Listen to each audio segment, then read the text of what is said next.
సంఘటితంలోనే సమస్యలు పరిష్కారమవుతాయని మాజీ మంత్రి రామిరెడ్డి దామోదర్ రెడ్డి అన్నారు. ఆదివారం జిల్లా కేంద్రంలోని గవ్వ మహేందర్ రెడ్డి తోటలో రెడ్డి సంక్షేమ సంఘం నూతన కమిటీ ప్రమాణ స్వీకారం, నూతన సంవత్సర క్యాలెండర్ను ఆవిష్కరించి మాట్లాడారు.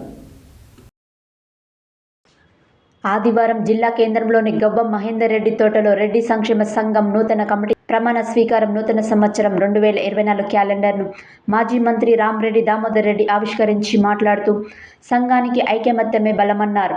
సమస్యల పరిష్కారానికి తమ వంతు కృషి చేస్తారని హామీ ఇచ్చారు. ఈ సందర్భంగా రామిరెడ్డి దామోదర్ రెడ్డి, టీపీసీసీ రాష్ట్ర కార్యదర్శి పటేల్ రమేష్ రెడ్డి ఇరువురు కలిసి రెడ్డి విద్యార్థుల విద్యా నిధికి చెరొక ₹1,00,000 ప్రకటించారు.